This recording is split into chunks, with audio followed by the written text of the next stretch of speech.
Welcome to the global conference call of Mercedes-Benz. At our customer's request, this conference will be recorded. The replay of the conference call will also be available as an on-demand audio webcast in the Investor Relations section of the Mercedes-Benz website. The short introduction will be directly followed by a Q&A session. If you have difficulties during the conference, please press 0 and the hash key on your telephone keypad for operator assistance. If you want to ask a question after the presentation, please press 9* on your telephone keypad and you will hear the following message. Thank you for your participation. Your request to speak is registered.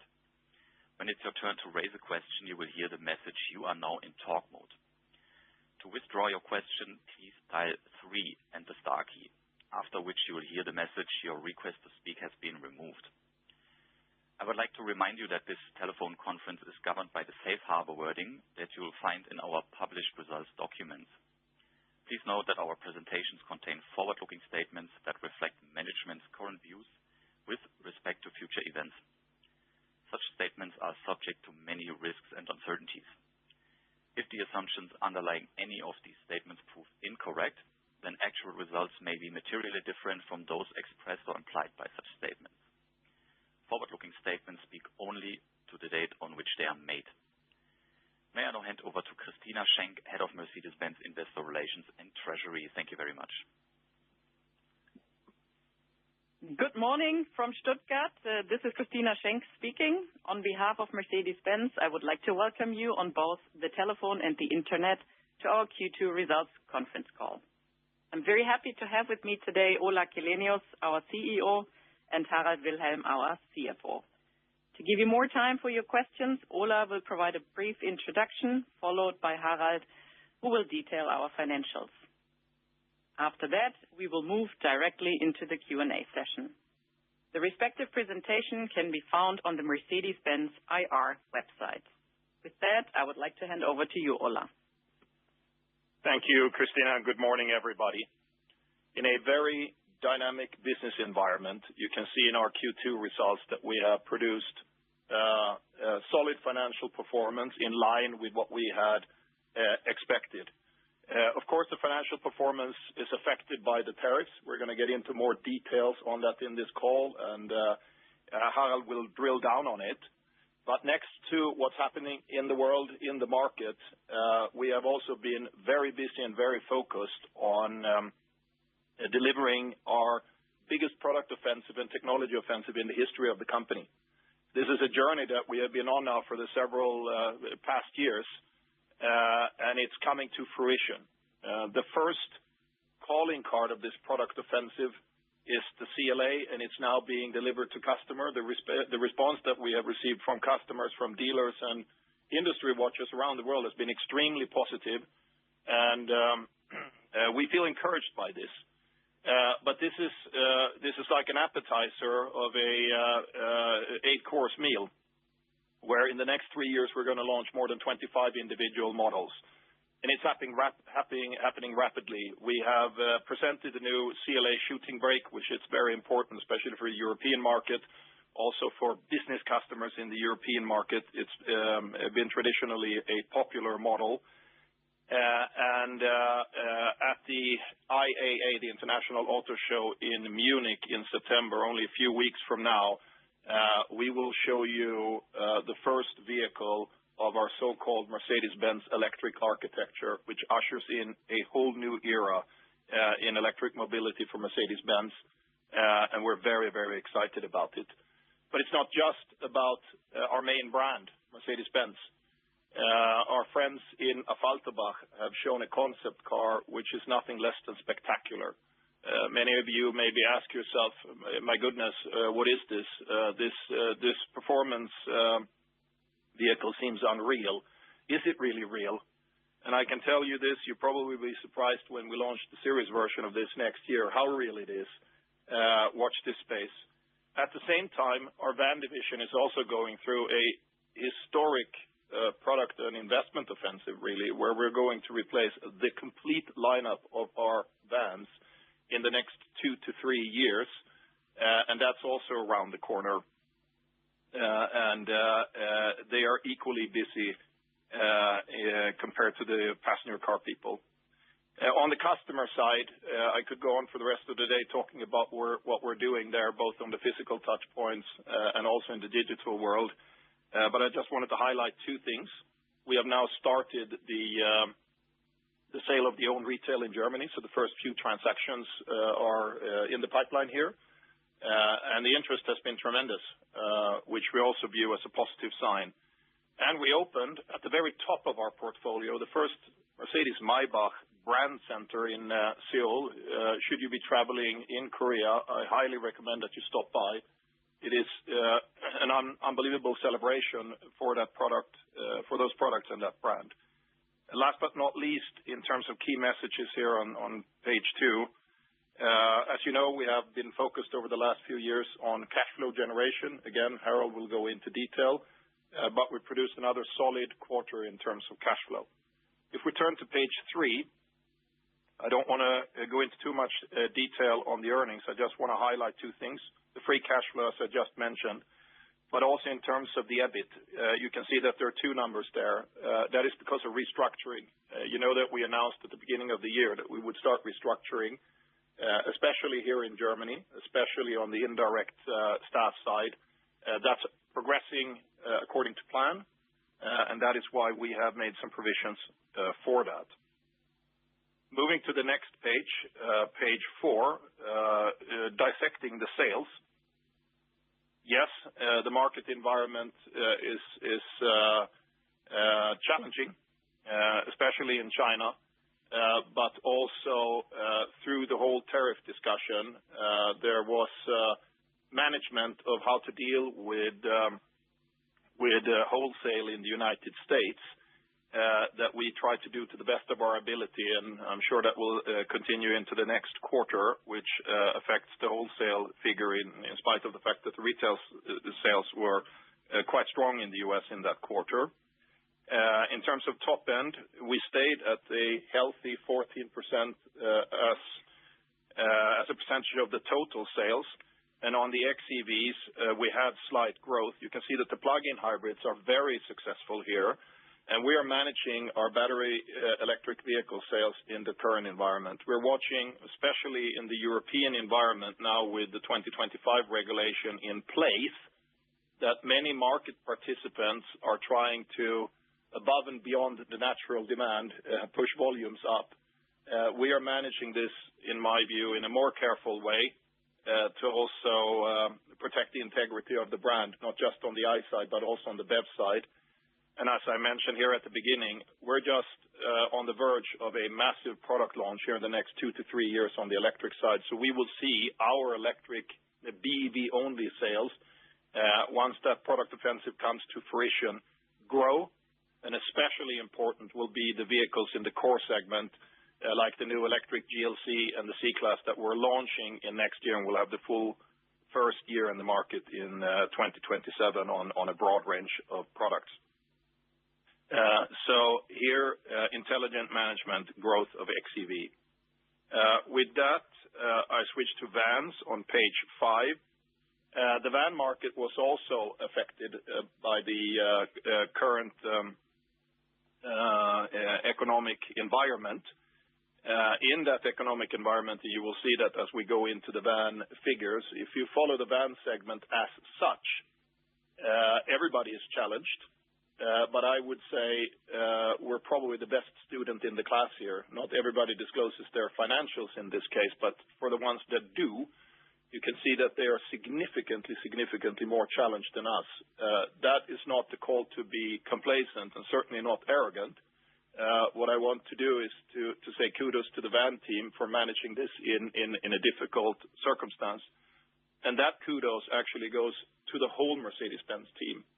I've seldom been in a more dynamic environment in the auto industry than where we're expecting now. But everywhere I go in the company, I meet focused people, motivated people, people with a can-do attitude that are looking forward to everything that we have in the pipeline, take the challenges, and in an agile way try to manage them. On the BEV side, to go back to electric vans, yes, we are growing. But it's also true that the BEV ratio of light commercial vehicles compared to what maybe regulators and many people thought 5 years ago is on a different level.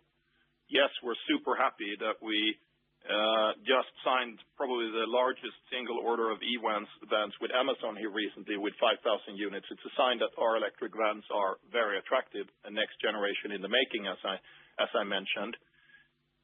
But as part of the discussion that is happening in the industry with the EU, and in this year I also have the role of being the speaker of ASEA, the European Manufacturers Association. And you might have read the opinion piece that I put in The Economist only a couple of weeks ago, that now is the time to actually have a reality check here and have an honest and forward-looking conversation how we in the European auto industry, through regulation, create a better path towards decarbonization. And we're open for that conversation, looking forward to it. With that, I would like to hand over to Harald, who's going to take us through the financials. Please. Thanks, Ola, and hello, everybody. Let's go back to the financial of cars on the page 6. Ola, you took us already through the sales, so we explained that one. On the revenue side and the ASP side, we see the competitive market environment, and obviously we go a bit deeper when we now look on the page 7 on the EBIT and thereafter on the cash evolution. Page 7, EBIT evolution for cars. So let's have a look on the underlying business performance. If you adjust the quarter 2 for the tariffs, you are at 6.6% return on sales adjusted in the second quarter. That means a mid-3-digit million euro tariff impact in Q2. Including the tariffs, the return on sales adjusted is at 5.1%. So let me take you through the key effects, in that quarter. First, in volume structure net pricing, we see lower contributions overall from the China business. Then we see also the effect from the lower unit sales, some softer net pricing, lower used car business, and costs related to CO2 compliance, and last but not least, as just mentioned before, the tariff impact. A part of the FX effect you see here on the chart is linked to Turkish lira, for which we have pricing compensation. The remainder is mainly Chinese yuan and Korean won. If you look on the remainder on the chart, on the right-hand, so moving to the right-hand side, well, basically you can see our efficiency program at work in all categories, in material cost, in operations, in selling expenses, in R&D. We call that program NLP, Next Level Performance, and if you add up the numbers, it shows you an 800 million contribution or improvement in that quarter, which equals roughly 300 basis points improvement in terms of ROS in the quarter. So you see, I think we're trying to do our homework. On page 8, looking on cash evolution, we see a bit adjusted at 1.4 billion. What are the moving parts? Light headwind from working capital by a bit higher inventories, some favorable contribution from trade receivables driven by lower volumes and BBAC, however offset by lower trade payables due to lower production output at the same time. The net investments are only slightly above the depreciation level, and in the other buckets you find the divvy of BBAC and the reversal of the equity result, and as well the NLP personal cost measures, which have not yet been cashed out. Page 9, over to the vans. Same things, sales explained already, so let's jump right away, I would say, to the EBIT and cash explanation. Page 10. So quarter 2, a healthy return on sales of 10.4%. That includes a small impact from the tariffs, but probably not worthwhile to mention here. What are the key changes compared to the quarter a year ago? In the volume structure pricing bucket, lower volume, partially offset by an improved mix and some softer net pricing and a higher leasing share, as well as a bit of a lower after-sales business contribution. FX, same thing as I commented before on cars. The industrial performance continues to support driven by lower product-related expenses despite higher cost for CO2 credits. And in the other bucket, we see mainly the absence of prior year impacts. On the cash side, see a bit adjusted 227. Net working capital, a bit of a headwind by inventory.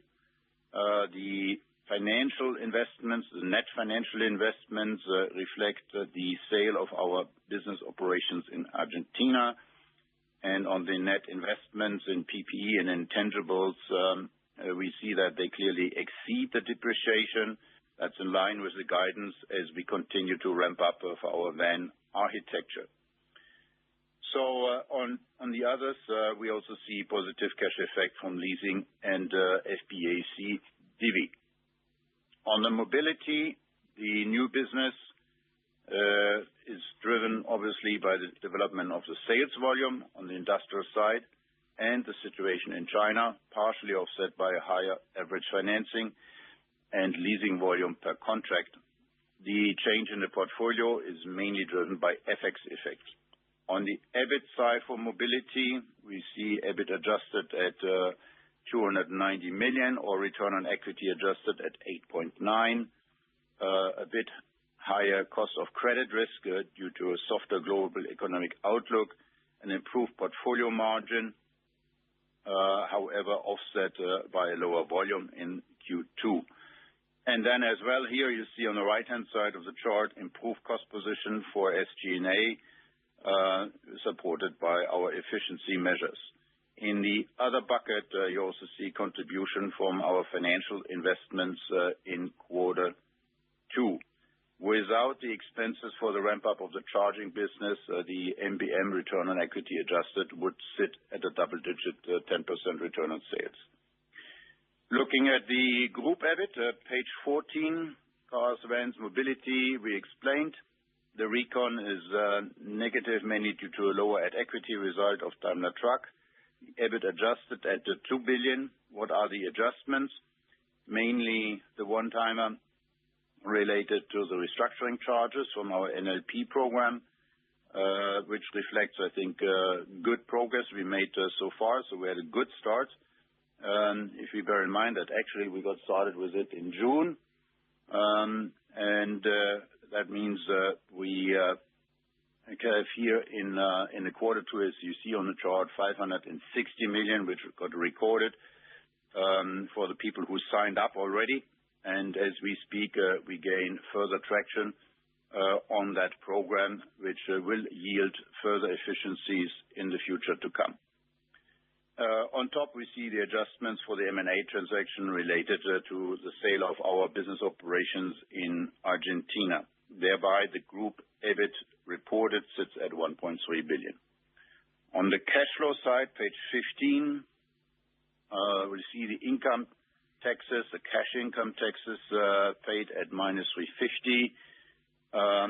The recon related to the Daimler Truck divi, which we cashed in the second quarter, and that leaves us with a solid cash flow on the industrial side of 1.9 billion. Looking on the liquidity side, page 16, the free cash flow we explained already before. The divi has been paid out with a €4.30 in May, which is 4.1 billion euro.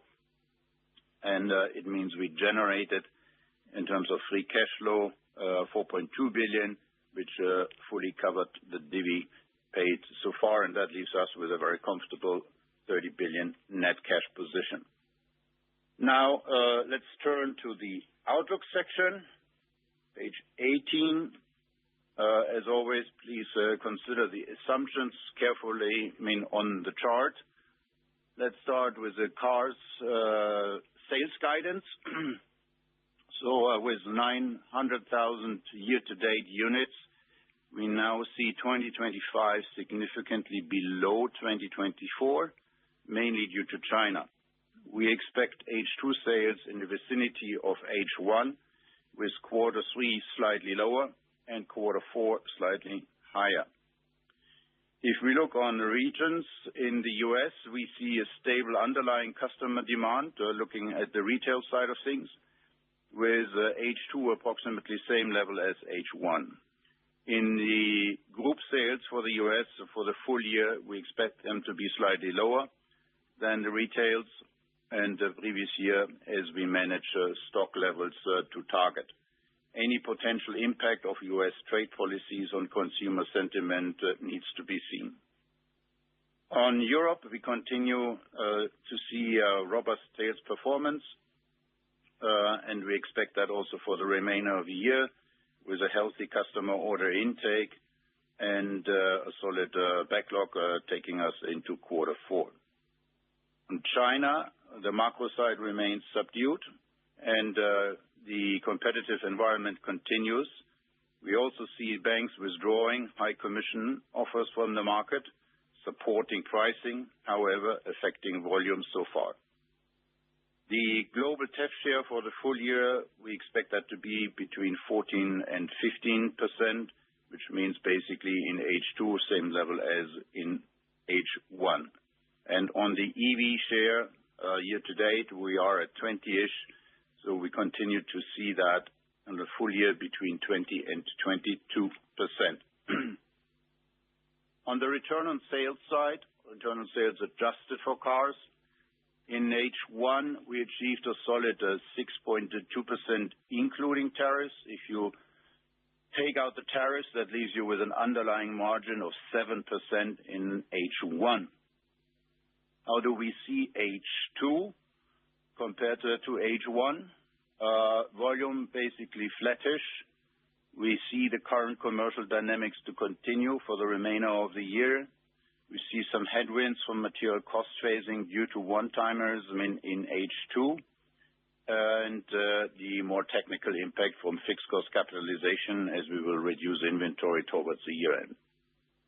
For the full year, we expect the underlying margin within the initial guidance range of 6 to 8% pre-tariff, within the lower half of the band, now even with lower full year sales. On the tariffs, we assume today's tariffs to stay for the remainder of the year, and we consider the EU-US trade deal of Sunday. What does it mean? We still see the largest impact from deliveries from the EU to the US. Mainly that affects new vehicle business and after sales. Second to that is now Mexico to US, with parts still playing the biggest role here. Third is US to China, mainly new vehicles, especially GLE and GLS. And then the remainder of the world, in terms of deliveries, into the US. As well, we take into account the relief from imports from the US to Europe. If we take that all together, we now see the full year tariff impact at around 150 basis points for the full year compared to the 300 we said in quarter one. However, uncertainty remains with regard to the effective date and the transitioning. This brings us to a new full year guidance range of 4 to 6%, including tariffs. Considering the tariff phasing, please note that the full year impact arises from only 3 out of 4 quarters, with the respective impact on the run rate. Cash conversion rate is now expected to be between 0.8 to 1, including tariffs. No change on PPE and R&D. On the van side, sales, as usual, there is a stronger H2 compared to H1. However, due to a lower H1, we now see full year sales significantly below previous year level. XEV unchanged. On the return on sales adjusted, in H1, vans achieved a healthy 11% return on sales adjusted, well within the guidance range, and I think, as you pointed out, Ola, before, outperforming competition. This included a small impact from tariffs in Q2. For H2 compared to H1, we see the following impacts: headwinds from seasonality of cost and the ramp up of new factories in the context of the van architecture. For the full year, based on the new volume guidance, we do see the underlying performance 150 basis points lower. Assuming tariffs to stay where they are today for the remainder of the year and based on the recent EU-US trade deal, we expect an additional full-year impact of approximately 50 basis points. This leads us to a new guidance range of 8 to 10% for the full year, including tariffs. CCR unchanged, also including tariff impact, no change to PPE and R&D. On the mobility side, we come from 8.8% return on sales adjusted in H1. We expect the full year guidance unchanged in the range of 8 to 9%, driven by a continuous positive impact from the portfolio margin in the second half of the year and a slightly higher cost of credit risk. On the group guidance, that follows obviously same assumptions as on the segment side. Following the adjustments of the divisional guidance, we now see the revenue significantly below previous year due to the sales development. We continue to see the group EBIT and free cash flow significantly below previous year, now including tariffs. Please consider the one-off charges from M&A and the efficiency program, with more to come in H2, as an adjustment between the EBIT adjusted and the EBIT reported for the full year. Looking at the investments, 2025 will only be slightly above 2024 and will be the peak before we start to come down in 2026. However, the phasing of the investments is back-end loaded in H2 versus H1 in 2025. Taking that into account and the margin outlook, including the tariff impact in H2, cash generation in H2 will be impacted accordingly. This will leave us with most of the cash generation achieved in H1 for the full year. What does that mean with regard to capital allocation? Well, we just got more visibility on 2025. The divi paid in May is now fully covered by the free cash flow generated year to date. We stick to our capital allocation framework, which stipulates that cash flow earned will be paid back to our shareholders, and that means the cash to come from operations or M&A will be subject to that capital allocation framework. With regard to the Daimler Truck stake, in Q1 we said that a partial stake sale is strategically on the agenda. Daimler Truck successfully held their Capital Markets Day, which was positively perceived by the capital market community. This reinforces our strategic perspective and approach on that topic. And with this, I hand back to Ola.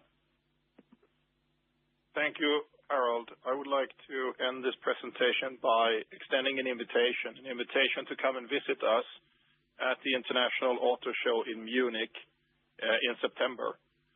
On Sunday, September 7th, we will have the world premiere of the first vehicle of our so-called MBEA, Mercedes-Benz Electric Architecture. That is the carrier of several new and important models in the core segment.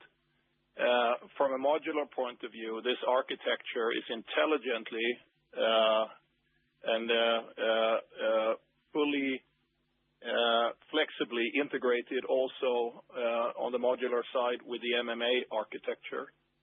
We can, for this completely brand new electric drivetrain that we have developed, use not only appropriate drivetrain components, but also, more importantly, completely flexibly, the different battery technologies that we have developed, from state-of-the-art high energy density NMC to more cost-optimized LFP technology. And I think this is what's so unique with these architectures, that they all fit in the same envelope and you have full flexibility between them, which is, I think, almost unique for any car company. But I cannot overstate how important it is that it's also the new era of MBOS, Mercedes-Benz Operating System. This doesn't only change the product, it changes the whole value chain in and around the product, how you produce the product, how you service the product, how you take care of the product in the market. So this is more than a new chapter. This is a new world for us. And here we're already in serious production. So we are delivering these vehicles to customers today. Needless to say, with the MBEA and the first model on that new software hardware architecture, on the GLC, we will up our game again. So watch this space. You can look at MBOS. It's like a river that flows and never ends, and you can now add water to it. This now being fully over the air, reachable, and in production now, I don't know if I'm aware of a legacy car maker that actually has one of these in production now. Many are announced. We are in production now. And very rapidly, we will proliferate this through our complete product portfolio, not just the fantastic new electric cars that are in the pipeline, but this will find its way over to the ICE side as well. This will be busy times, hard work for our R&D team and production, of course, marketing and sales and the other support functions. But the ball has been kicked and the game is on now. So in rapid succession, you will see these products enter the market. So I think it's the most exciting time coming up for Mercedes here in the next 2 to 3 years, in an environment that is also exciting, not for the right reasons in this case, but we will stay agile and we will adapt to that environment as well to make sure that Mercedes stays the course. Thank you very much, and looking forward to your questions. Thank you very much, Ola and Harald, also for the exciting outlook on what's to come. We will now move into the Q&A section of the call, and I will identify you by name, and please make sure to introduce yourself with your name and the name of the organization that you're representing before you ask your questions. Just a few practical points. As usual, please ask your question in English, and also as a matter of fairness, please limit the number of questions to a maximum of 2. Before we start, the operator will explain the procedure. If you want to ask a question, please press 9 and the star key on your telephone keypad, and you will receive a confirmation that you are now in the queue. To remove the question, please press 3 and the star key on your telephone keypad, and you will receive a confirmation that your request has been removed. Again, to ask a question, please press 9 and the star key on your telephone keypad. If you have difficulties of raising a question, please try another conference call telephone number indicated in the invitation you received, or press 0 and the hash key on your telephone keypad for operators. We start the Q&A, and the first question goes to Jose Asumendi from JP Morgan. Thank you very much, and good morning. Thank you, Christina. Ola, Harald, good morning, and a couple of questions. Maybe, Harald, can you talk a little bit about the impact of tariffs that you already outlined on the guidance, but a little bit more in the direction of which mitigation measures can you take in the course of 25 and 26 when it comes to price increases, further localization of products, or any other measures you're building into the guidance. And second question, Ola, can you talk, please, about how Mercedes-Benz is positioned on level 4, level 5 autonomous driving? Who are your key partners? Where do you test the vehicles? And how do you strategically position Mercedes-Benz on the robotaxi race to be able to offer that premium package when it comes to safety? Thank you. Jose, on the tariff side, I mean, the guidance which we give here on 150 basis points is the direct tariff, impact. As over time, I think it will be difficult, to differentiate, any volume or pricing and therefore, net margin impact. So I think that is the visibility we want to give you here. 150 basis points, as I said, you could almost say half of that, is a lag.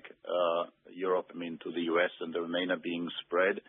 But rest assured that obviously we'll try to do each and every effort, on the commercial side. However, not commenting on the commercial policy and strategy here, to mitigate, and also, as we announced, pursuing further low localization efforts, as we commented already in the Q1. So we're looking at, everything in this respect, but nothing new to report on top of what we announced already.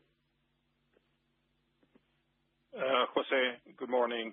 With regard to autonomous drive, we could say that in the last 4 years, as one piece of MB.OS, we have completely rewired the whole foundation of our ADAS strategy to introduce already now in the market with the CLA an absolute state-of-the-art benchmark compute power, sensing set, and software stack.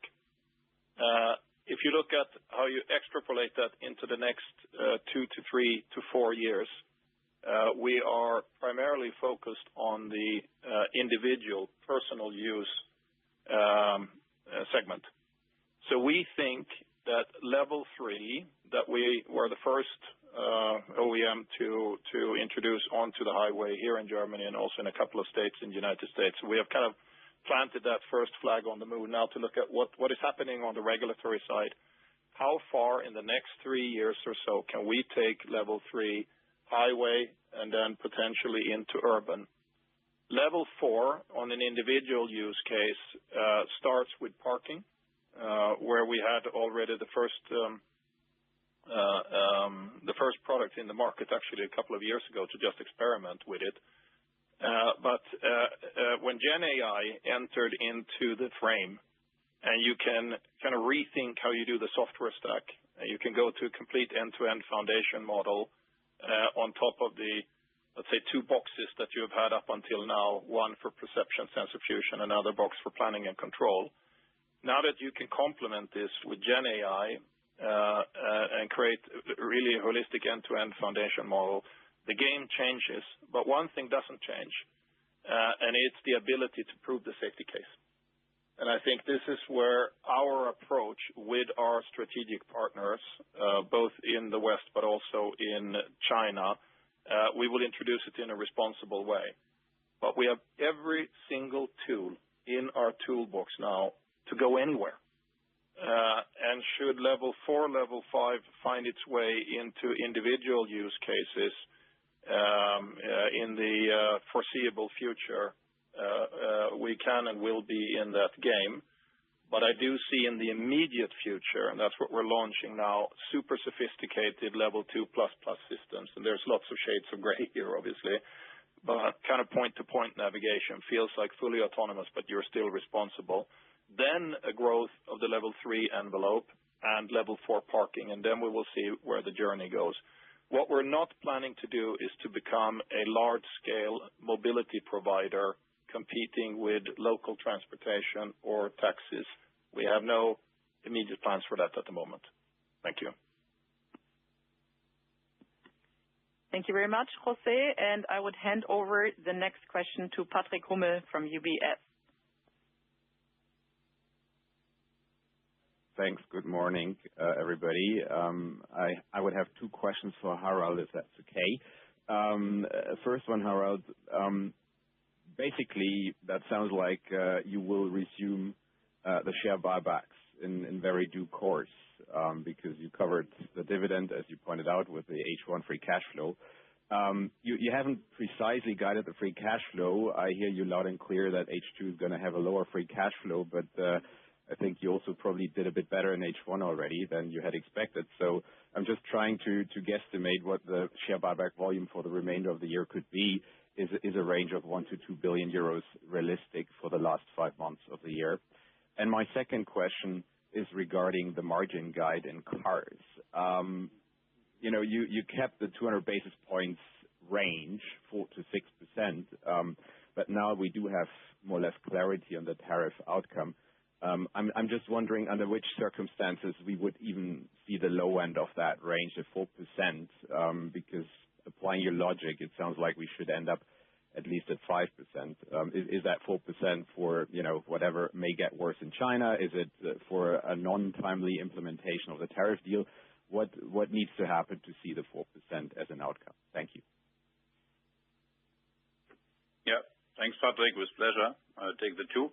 So, number one, I think cash generation demonstrated to be pretty strong in H2. Definitely we'll take it with that spirit, into H2. At the same time, I think I explained before that, the investment profile is more backloaded, and at the same time, with the margin outlook and the tariff impact impacting H2, that means cash generation, that will definitely run at a lower end in H2. I also commented that quarter 3 sales will be lower than the quarter 4 sales to come, which also impacts the cash phasing in the remainder of H2. Therefore, I think you hear a bit of a more cautious approach in terms of the cash generation on the operational side for the remainder of the year. At the same time, I think I also commented that any M&A proceeds, whatever they're coming from, are also subject to the SBB framework, capital allocation framework. So in a nutshell, cash generated in H2, wherever it comes from, clearly, we will consider, but the profiling, I think, rather suggests that this is more back-end loaded towards the year rather than short term. Point number 2, on the margin side, I commented 7% underlying in H1, a bit of a headwind in H2, underlying, as commented before, on cost phasing. So I think that suggests a number which is a bit lower than the 7%, right? So if you add up the two numbers and you divide them by 2, it gives you, I think, you end up, with a comment on the guidance range in terms of sitting in the lower half of the band. And then you take the 150 basis points off, and here you go. At the same time, we need to say, we don't have details at this stage in terms of, the transitioning to the new regime, the one which has been agreed on Sunday. Details yet to come out on that, I would say. And that's why I think at this point in time, it is sensible to have a broader guidance range in terms of the 4 to 6 and rather having a too narrow one. That is the back of it. Got it. Thanks, Harald. Thank you, Patrick. And I would give the next question to Tim Rokossa from Deutsche Bank. Thank you very much, Christina, and hey, Ola and Harald. Ola, to you probably first. Now that the EU deal is hopefully done, can we expect another more car-specific deal to follow on top of the one with the EU? You sounded pretty optimistic on this in the past. We know that you were very engaged with the discussions with the Trump administration. Will this include some form of export or investment credits, for example, in your view? And secondly, Harald, I'm sorry I have to follow up on this again, but you are responsible for making this a very integral part of the Mercedes story, the buyback program. What's really preventing you from launching it now? You clearly, you are always of the view that your stock is undervalued, certainly right now. You have generated enough free cash flow. Why didn't you just start buying back the stock? And in that context, how should we think about the truck stake as well, which has done pretty well? Thank you. Tim, good morning. We have been extensively engaged in the conversation that has been going on between the United States and the EU as a thought partner to the political decision makers. In the final hour, as you could see on Sunday, the two parties decided for a broad-based, relatively clear and simple deal. The 15% in the one direction, and as far as cars is concerned, 0% in the other direction. Some areas were left out where I think there is discussion to be had if you read what the different parties say, steel, pharmaceuticals, maybe stuff on the digital side. But for all intents and purposes, that global deal for now is it. If it is possible to complement that with additional I don't know, sector-specific or even company-specific amendments, I would say at this point that is very uncertain. It's not something.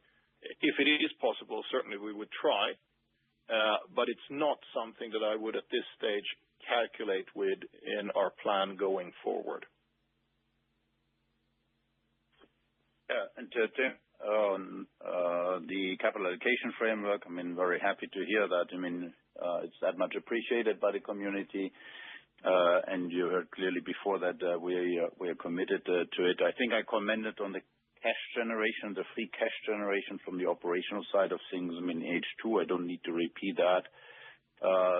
So far, the cash generated this year pays the divvy, which has been wired, I mean, in May, right? So basically, that part is achieved, accomplished, and that means any cash yet to be generated in the second half of the year, I mean, we will look at that, I mean, for SBB activity. You heard that, I mean, H2 cash generation, I mean, is definitely lower. Any M&A, I mean, would be part of the envelope of the policy of the framework.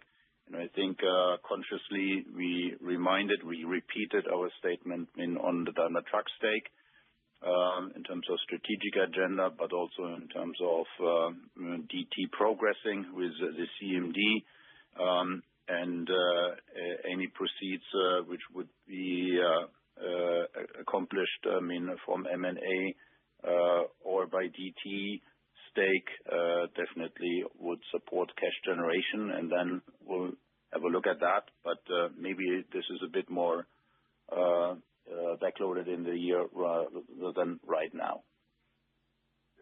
Okay. Thank you. Thank you, Tim. I would move on to Tom Narayan from RBC. Tom, over to you. Yes, thank you for taking the question. The first one for Harald on the tariffs. I appreciate the commentary there, the triple-digit million so far, 150 basis points for the full year. Some other OEMs have disclosed a little more specific amounts, or at least some quarterly cadence. Just wondering if you could help us dimensionalize the tariff impact on a quarterly cadence basis. Does this increase per quarter, in the back half? And obviously, it incorporates the trade deal. Just hoping for a little more color on how we should think about it on a quarterly basis. And then the second one is a follow-up to Jose's question. There's a lot of news on Tesla trying to get regulatory approval in Europe with unsupervised FSD, camera only. I mean, we'll see if it happens. The rest of the industry is embracing multi-sensor, LiDAR, radar, etc. In the event Tesla is able to get regulatory approval in Europe, would you consider exploring a similar, camera-only approach, or is it kind of a different, customer demo? And LiDAR and camera prices coming down. Thanks. Tom, on the tariffs, I think I said on quarter two, that's a mid-three-digit number. Look on the chart, you find the detailed impact even if you calculate 6.6 underlying in the second quarter compared to the 5.1 including tariffs, so that's 1.5% sitting there in the second quarter. If you take that amount, that will be roughly same order of magnitude in quarter three, and then it will be a higher number in quarter four, still being in the mid three digit, but higher mid three digit than quarter two and quarter three. I hope that clarifies. With regard to ADAS, let's take a look at what we have now and what we believe is necessary for what you're describing. To do level 2++, which is super sophisticated, and it kind of feels like a level 4 systems in most cases, except for when it's not. and this is the whole point of ADAS going towards level 4, the tail end of the corner cases is a very, very, very long tail end. To do a robust level 2++ system, in our humble opinion, and we're launching it now with the CLA, requires 27 sensors. That is a mix between cameras, of course that's the main road, radars, and ultrasonic sensors. If you want to go beyond level 2++, and you want to go to level 3, and certainly if you want to go to level 3 urban and the journey to level 4, I know it's a little bit shades of gray, and you could have a long conversation about what is what. We believe you need additional sensor redundancy. That is where the LiDAR would come into the picture, as we have it today on the S-Class and the EQS for our level 3 highway system. Because there can be circumstances where for a split second, a camera can be blinded. And in that split second, no matter how unlikely it is, something comes in the way of the vehicle. We do not believe that it would be sensible for Mercedes-Benz to, when you pursue those higher levels, to not use the sensor redundancy. That is our firm belief. With regard to the European regulator that we have been working with for, I don't know if there was a European regulator in 1886 for horses, but if there was one, I'm sure we worked with him when we did the first car, and we have been working for decades with the European regulator to try to convince them that the incredibly sophisticated technology that we have, that we deem as safe when used appropriately, can also be deployed in Europe. But as we sit here today, we're not even allowed to deploy level 2++. If the EU regulator changes their mind, and we will encourage them in a safe manner to allow these technologies as they're allowed in China, for instance, then we will certainly be there. If you want to dig deeper into what it takes to weed out the corner cases of level 4, I would suggest you have a longer conversation also with a company that is active with a robotaxi service in California. Speak to them. Got it. Thank you. Thank you very much, Tom. And my next question goes to Stephen Reitman from Bernstein.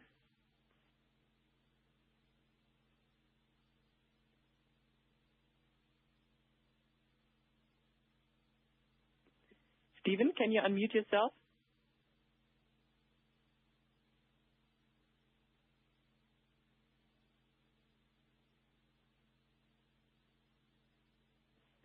We cannot hear you yet. Hello, can you hear me? Can you hear me now? Perfect.